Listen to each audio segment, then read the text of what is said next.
नमस्कार, जनसेतु न्यूज देख रहे हैं आप। मैं हूं अंजलि, आपके साथ जनसेतु सुपरफास्ट में बात करेंगे आज की तमाम बड़ी और खास खबरों की। तो बिना समय गवाए चलिए शुरू करते हैं। एसआईआर का तीसरा चरण 1 जुलाई से शुरू होगा। बचे हुए 16 राज्यों और 3 केंद्र शासित प्रदेशों में मतदाता सूची का पुनर्निरीक्षण किया जाएगा। हिमाचल, जम्मू कश्मीर, लद्दाख को छोड़कर देश के लगभग सभी हिस्सों में एसआईआर प्रक्रिया शुरू हो जाएगी। इन तीनों जगहों पर जनगणना के दूसरे चरण और मौसम संबंधी चुनौतियों को देखते हुए बाद में शेड्यूल जारी किया जाएगा। चुनाव आयोग के मुताबिक तीसरे चरण में 3,94,000 BLO और 3,42,000 BLA करीब 36,73,00,000 मतदाताओं तक पहुंचेंगे। नेता प्रतिपक्ष राहुल गांधी के विदेश दौरे पर बीजेपी ने बड़ा खुलासा किया है। संबित पात्रा ने कहा कि 22 साल में राहुल ने 54 विदेश यात्राएं की हैं। कुछ दौरे तो रिकॉर्ड में भी नहीं है और इन दौरों पर 60 करोड़ से ज्यादा खर्च हुआ है। आखिर इसकी फंडिंग कौन कर रहा है? हाल ही के हल्फनामे के मुताबिक 10 साल में राहुल की 11 करोड़ रुपए की आमदनी हुई है, जबकि 11 करोड़ रुपए कमाए तो 60 करोड़ कहां से खर्च किए? राहुल ने आमदनी से ज्यादा खर्च कैसे किया?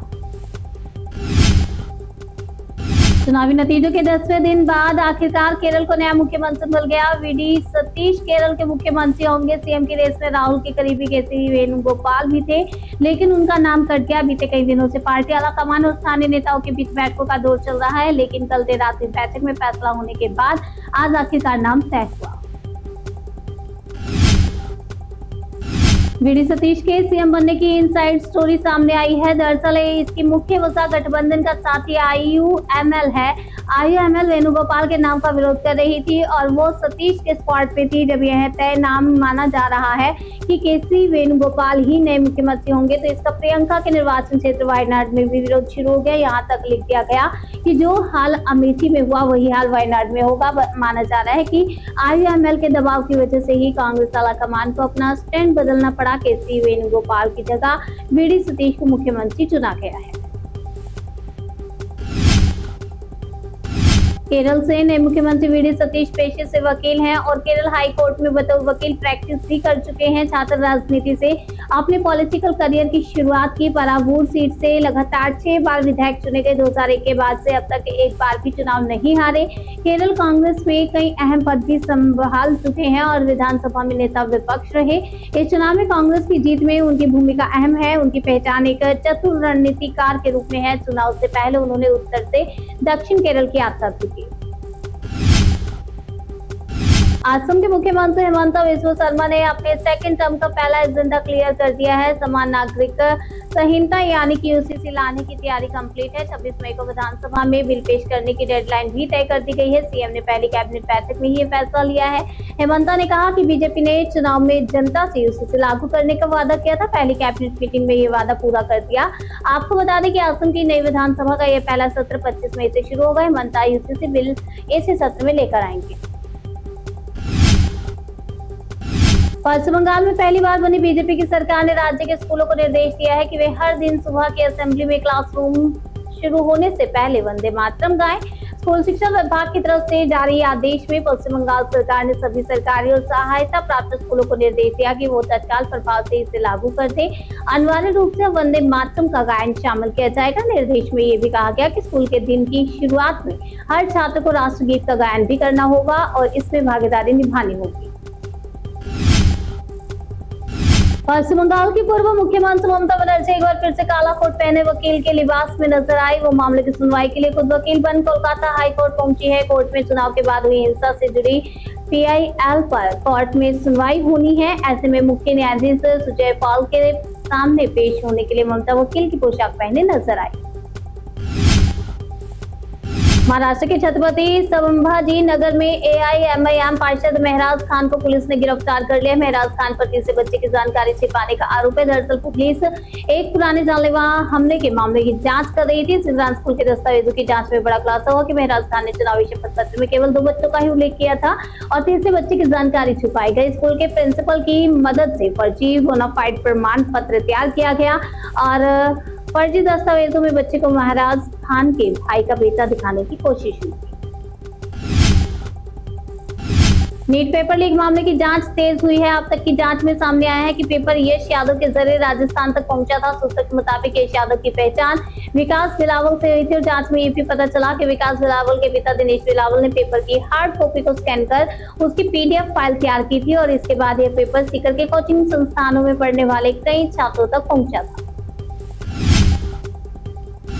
नीट का पेपर लीक और कैंसिल होने के बाद इस मामले में लगातार खुलासे हो रहे हैं। इस मुद्दे पर कांग्रेस यूथ विंग ने दिल्ली के शास्त्री भवन के बाहर प्रदर्शन किया। प्रदर्शनकारी डॉक्टर के ड्रेस गले में डिग्री और हाथ में झालमुड़ी लेकर पहुंचे थे। इस दौरान नारेबाजी करते हुए शिक्षा मंत्री धर्मेंद्र प्रधान का इस्तीफा भी मांगा गया। ईंधन को बचाने के लिए कल प्रधानमंत्री ने अपने काफिले की गाड़ियों की संख्या कम की। अब दूसरे नेताओं ने भी अपना काफिला छोटा कर लिया। रक्षा मंत्री राजनाथ सिंह आज 4 गाड़ियों के काफिले के साथ निकले। बिहार के मुख्यमंत्री सम्राट चौधरी ने काफिले की गाड़ियों की संख्या कम की है। सम्राट आज से 3 गाड़ियों के साथ एयरपोर्ट के लिए निकले। हरियाणा के मुख्यमंत्री मनोहर सिंह सैनी ने भी अपने काफिले को छोटा करके सिर्फ 4 गाड़ियों को काफिले में रखा। प्रधानमंत्री की अपील का असर हर तरफ दिख रहा है। खासकर एनडीए शासन वाले राज्य में मुख्यमंत्री से लेकर काफी सतर्क दिख रहे हैं। महाराष्ट्र के मुख्यमंत्री देवेंद्र फडणवीस ने प्रधानमंत्री की अपील के बाद खुद बुलेट बाइक चलाकर विधानसभा मंडल पहुंचे। देवेंद्र फडणवीस के सुरक्षाकर्मी भी बाइक पर ही थे। पीएम मोदी की अपील का असर हरियाणा सरकार में मंत्री अरविंद शर्मा पर भी देखने को मिला। निकाय चुनाव सम्मान समारोह में शामिल होने के लिए साइकिल से पंचकमल पहुंचे। उनके पीछे पीछे दौड़ते उनके गार्ड्स भी नजर आए। इस अवसर पर मीडिया से बात करते अरविंद शर्मा ने कहा कि किसी भी संकट से निपटने की प्रधानमंत्री के नेतृत्व की क्षमता है। कोई भी संकट आ सकता है, कोई भी परेशानी आ सकती है, हमें डरना नहीं है। प्रधानमंत्री की सोना न खरीदने की अपील का असर अब ज्वेलरी शॉप में साफ नजर आ रहे हैं। इंपोर्ट ड्यूटी बढ़ाए जाने के बाद सोना चांदी के दाम में तेजी से हुई। ज्वेलरी शॉप में ग्राहक नहीं पहुंच रहे हैं और अब सन्नाटा बच रहा है।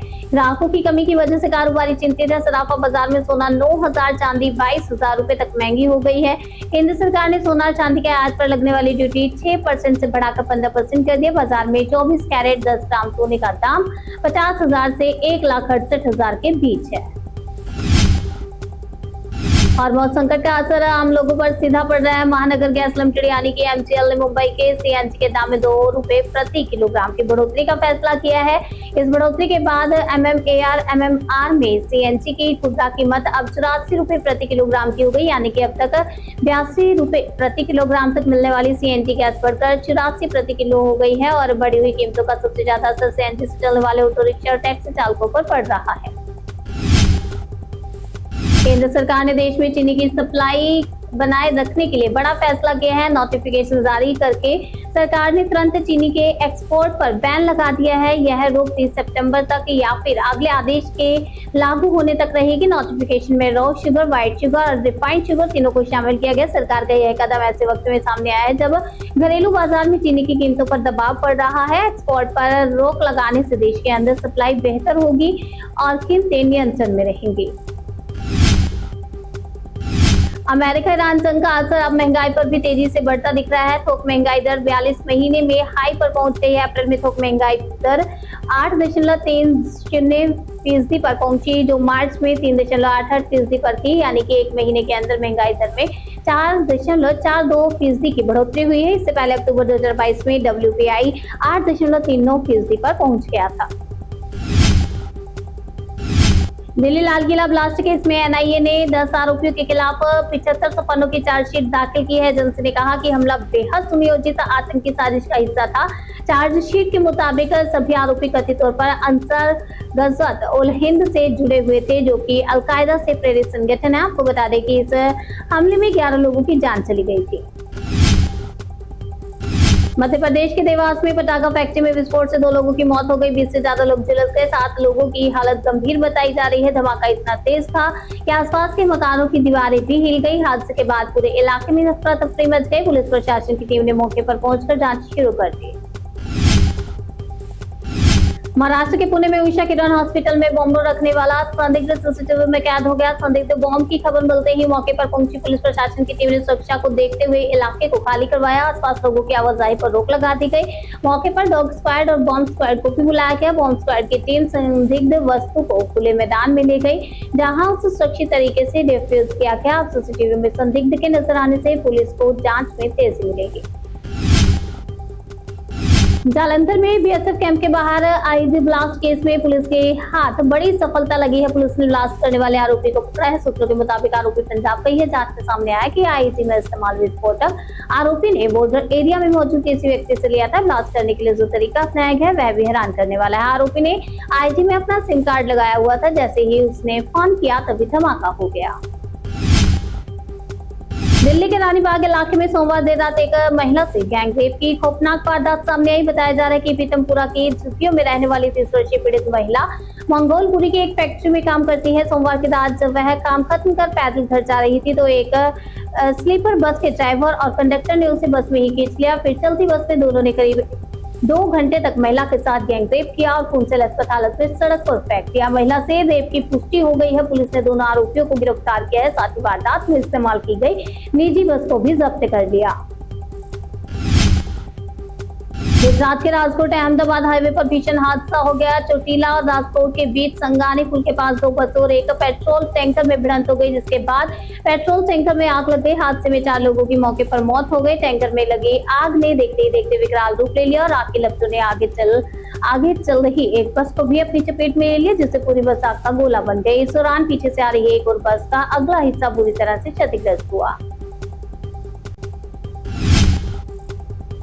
नागपुर के इगना में दर्दनाक हादसा हुआ है, जहां पर तालाब में डूबने से 2 युवकों की मौत हो गई। दरअसल दोनों युवक अपने दोस्तों के साथ छुट्टी बिताने तालाब किनारे पहुंचे थे। तैरने के लिए वे तालाब में उतरे। पानी ज्यादा होने के चलते गहराई में चले गए और डूबने लगे। इस दौरान मदद की गुहार भी लगाते दिखे, लेकिन सभी दोस्तों में से किसी को तैरना नहीं आता था, जिससे वो उन्हें नहीं बचा सके। फिलहाल फायर ब्रिगेड की टीम ने सर्च ऑपरेशन के बाद शवों को बाहर निकाला है।